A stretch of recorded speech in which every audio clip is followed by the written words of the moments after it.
undersea world of the Galapagos Islands, among the richest, most exotic, and least explored waters on Earth.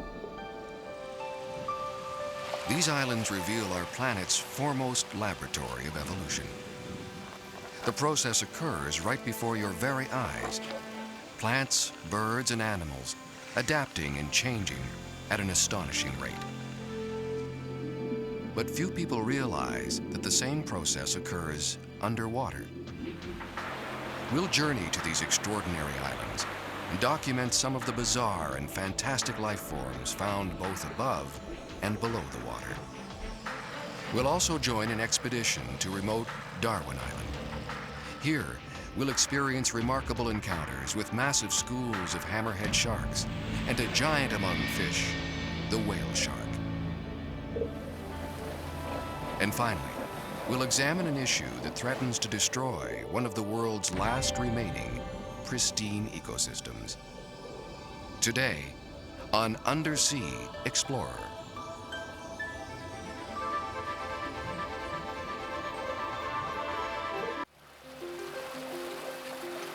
The Galapagos are remote specks of land in a vast Pacific Ocean.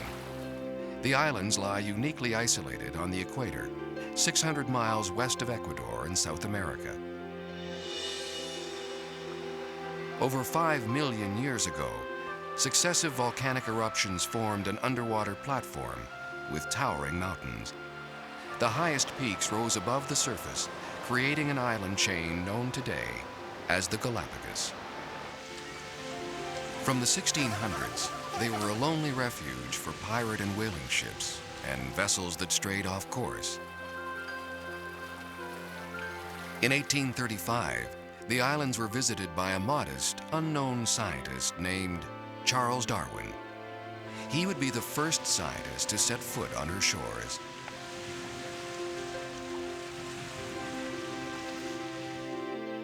He signed on as ship's naturalist for a 5-year expedition aboard the sailing vessel Beagle. Traveling north on the prevailing currents, which ran parallel to the South American coast, the ship stumbled upon these islands by accident. Darwin and the Beagle's crew beheld a bizarre and fantastic world, unlike anywhere else on Earth. It was a remarkable spectacle. They saw strange birds of all shapes and sizes, massive tortoises weighing hundreds of pounds, and mammals more commonly seen in colder climates, but the Galapagos straddled the equator. Darwin saw iguanas that fed in the sea, creatures adapted to eat algae and plants under the water. Wandering its shores, he found a naturalist's paradise so strange and wonderful that it would forever change the course of Western thought. Darwin visited only 4 of the 16 major islands, spending a mere 3 weeks. He filled his bags with specimens, took notes, and left. However brief the visit, it was one of the great events in the history of science. Darwin's observations shook both the scientific and religious foundations of the world.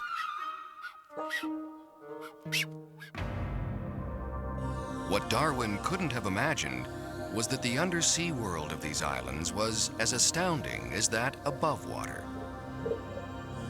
Today, divers and scientists have the means to explore a world Darwin never dreamed of.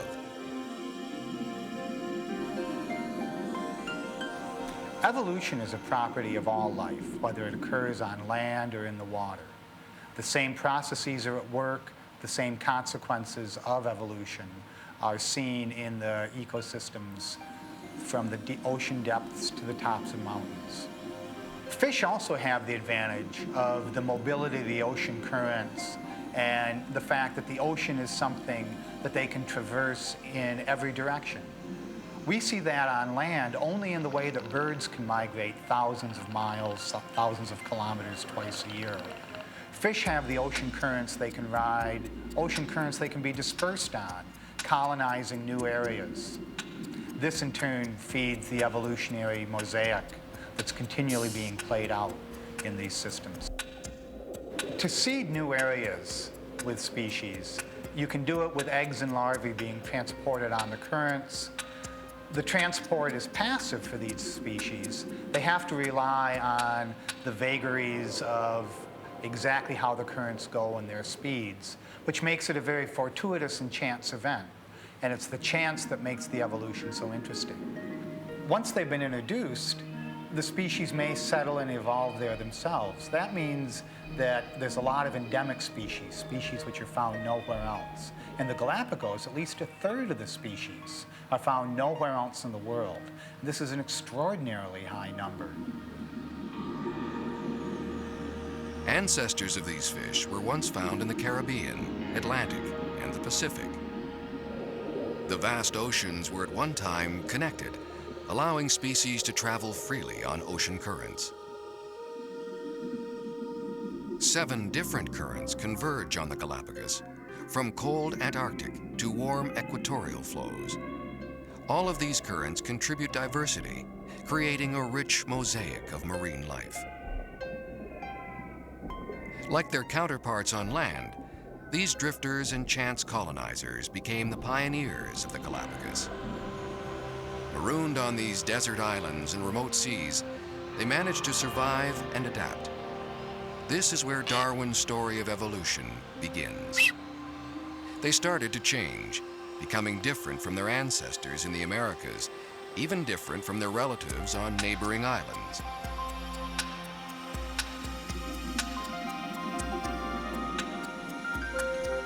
Charles Darwin didn't know about evolution, either above or below the water. In fact, when nature revealed clues to her greatest secret, he didn't understand them, at least not right away. After leaving the islands, it took him over a quarter of a century to formulate his radical theories on evolution by natural selection. In 1959, 100 years after the publication of Darwin's The Origin of the Species, the government of Ecuador declared all areas of the Galapagos to be national parks. Marine waters joined the park system in 1986, and today, over 97% of the archipelago is protected from harmful development. In 1979, UNESCO declared the islands a World Heritage Site. The Galapagos is one of the few pristine places left in the world. Unlike islands such as Hawaii, the Galapagos has only recently seen the arrival of man.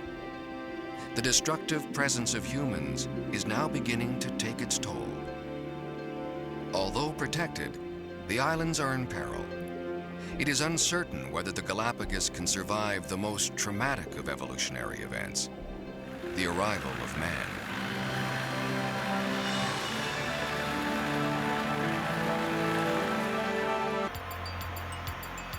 We began our journey in the port city of Guayaquil. After a 600-mile flight over the Pacific, we landed on the Galapagos island of San Cristobal. Here, we joined the live-aboard diving vessel, the Galapagos Aggressor. Equipped for extended stays at sea, we traveled the length of the islands in 7 days. Before boarding the dive vessel, we encountered our first sampling of Galapagos marine life. Sea lions relaxed along the shoreline, sometimes taking residence in small fishing boats.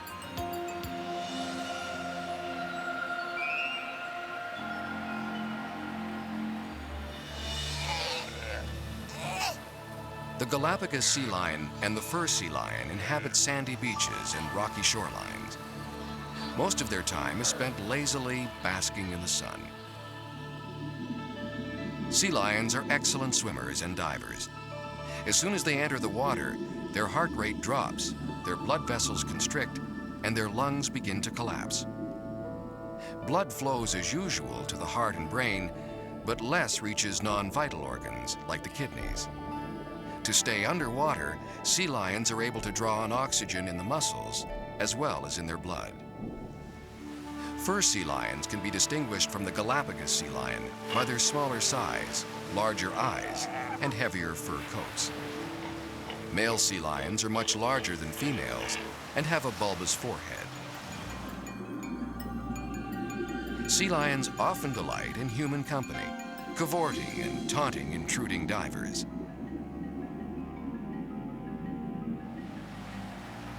Perhaps the strangest of all Galapagos sea creatures is the marine iguana. These unique reptiles evolved from land iguanas, eventually turning to the sea for their main source of food, aquatic plants and algae. They do not hold their breath and actually fill their lungs with water. Because they have no special buoyancy abilities, air in their lungs would prevent them from submerging. Once back on shore, they spit out the water and breathe normally. Another remarkable undersea reptile is the sea turtle. It's hard to imagine that the green sea turtle is an endangered species when you visit the Galapagos. Hundreds swim about the islands, oblivious to the presence of human visitors. Like their cousins, the giant tortoise, these turtles have no natural fear. This has led to their demise in many parts of the world. Ponderous on land, sea turtles swim with grace and speed in all of the world's oceans except the Antarctic.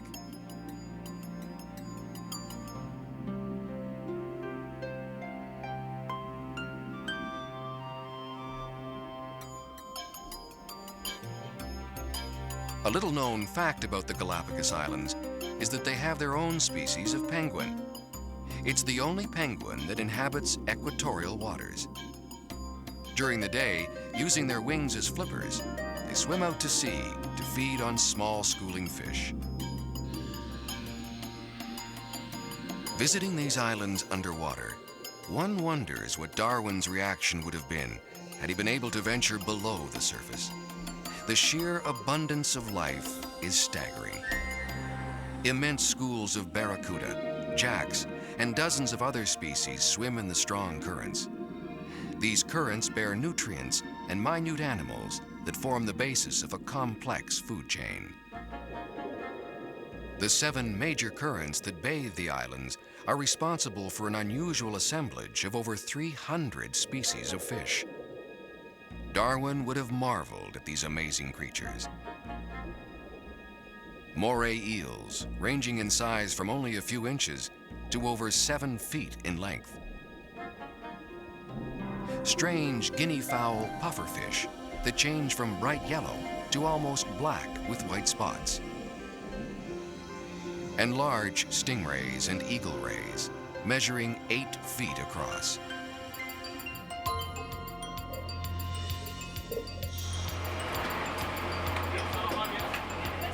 In order to document the marine life of the region, cameramen have to wear thick wetsuits.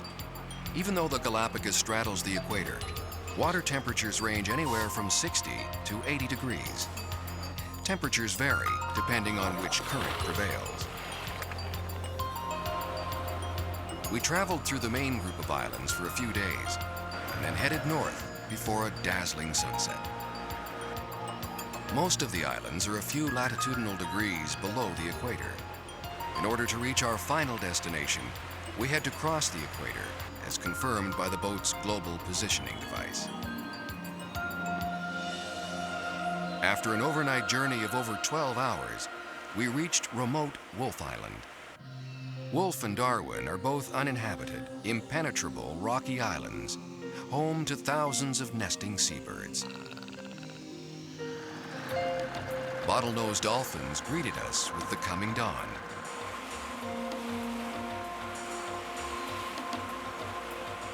A few hours later, we arrived at our ultimate destination, Darwin Island.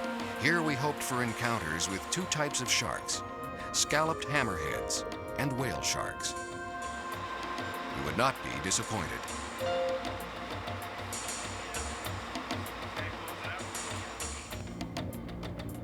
Only moments after descending on our first exploratory dive, our cameraman captured a sea turtle and some steel pompano jacks. In the distance loomed a gigantic shadow, an adult whale shark. Over the course of 10 dives, we encountered whale sharks on each visit. At least half a dozen of the immense sharks cruised back and forth in the brisk currents surrounding Darwin Island. A titan among the ocean's fish, the whale shark can reach lengths of over 50 feet. This harmless surface dweller roams the world's warmer seas, feeding on tiny marine animals that are filtered from the water. These animals tolerated the close approach of divers, even allowing them to ride on their backs. Occasionally annoyed, they would dive deep into the murky water, quickly losing their passengers. In addition to their remarkable size, these animals provided an unexpected surprise: their skin. Most sharks have very abrasive, sandpapery scales that are rough to the touch. Whale shark skin, by comparison, was relatively smooth. This was a once-in-a-lifetime encounter. In addition to encounters with whale sharks, Darwin Island was also home to huge schools of scalloped hammerhead sharks. Numbering in the hundreds, these impressive predators were an imposing sight. No one knows for sure why they school in such large numbers, but the behavior is believed to be related to mating or possibly migration. Another mystery is their oddly shaped head. Some believe they house an enhanced sensory system used to detect prey. Others believe the shovel-shaped hammers are used to aid in apprehending fish, like the bottom-dwelling stingray. Once thought to be man-eaters, hammerheads have proven to be either indifferent to or even wary of man.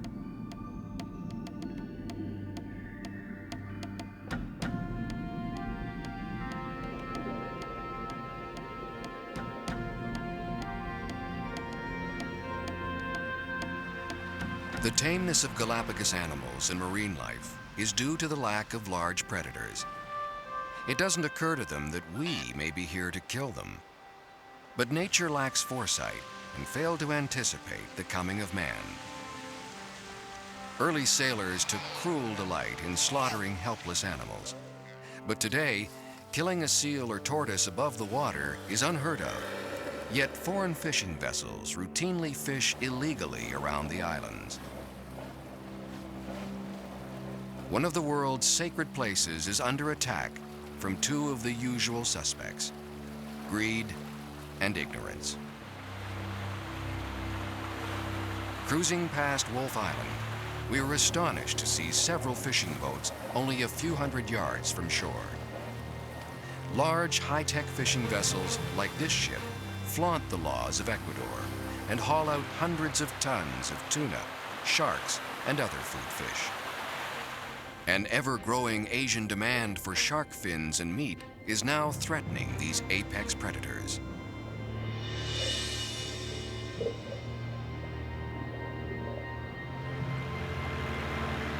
With no resources to pursue and punish the offenders, officials are powerless in the face of this increasing threat. Our captain radioed the Ecuadorian Coast Guard to inform them of the infraction. A ver, hemos encontrado un buque pesquero llamado Cervantes, pescando ilegalmente a una milla de la isla Camión. A park guide videotaped the offending ship for proof of their activities. We found out later that the ship simply left Ecuadorian waters, probably with a full hold of illegally caught fish.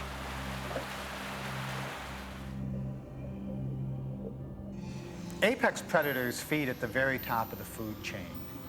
When you remove them from a food chain or decrease their abundance greatly, it can have a number of consequences. It's difficult to predict them because apex predators, by their very nature, feed on many different kinds of species. That makes it very difficult or impossible for scientists to predict in advance what the consequences are. When you remove an apex predator, some of the things that it feeds on are likely to increase in abundance. You could also be very unlucky, and the things which increase in abundance are themselves voracious predators and have detrimental impacts. Because of their remoteness, The Galapagos Islands, especially Wolf and Darwin, are easy pickings for fishermen. Under intense international pressure, the government has tried to limit these activities, but failed consistently. Some politicians have even pressed for and received concessions to allow fishing. After bans were implemented on shark and sea cucumber harvesting, fishermen staged violent protests, taking hostages at the Darwin Research Station. They also threatened to kill precious captive tortoise populations. Authorities eventually caved in, allowing limited fishing. Did you get that whale shark? It is virtually impossible to please everyone in this very complex issue. Without a viable alternative, impoverished fishermen have little recourse but to break existing laws. But there is no excuse for the actions of foreign vessels in these waters. Many people are aware that the bird and land animals in the Galapagos have some of the highest protection in the world. You can't step off a trail when you're being taken around to view the products of evolution at work. The government has tried to create the same protection for the marine environment, but it needs the same kind of enforcement, the same kinds of surveillance for the benefits of that protection to actually be experienced. Protection and enforcement on land is possible. You can regulate where people go and when they go there with the presence of guides and enforcement officials. You need the same kind of presence, the same kind of enforcement to protect the underwater environment. And that's very difficult to achieve, costly, takes a real commitment. But without it, it's very difficult to be optimistic. Tourism is the least of the Galapagos problems and may actually be their ultimate savior. Visitors come here to see wildlife in a pristine state. If the ecosystem is damaged by fishing, no one will want to visit the islands, thereby destroying the main source of income for most residents. There are other pressing problems in these troubled waters. The permanent human population of the islands is increasing at an exponential rate, placing a strain on very limited resources. The Galapagos Islands are at a crossroad. We witnessed undersea marvels that will quickly disappear if the situation remains unchanged.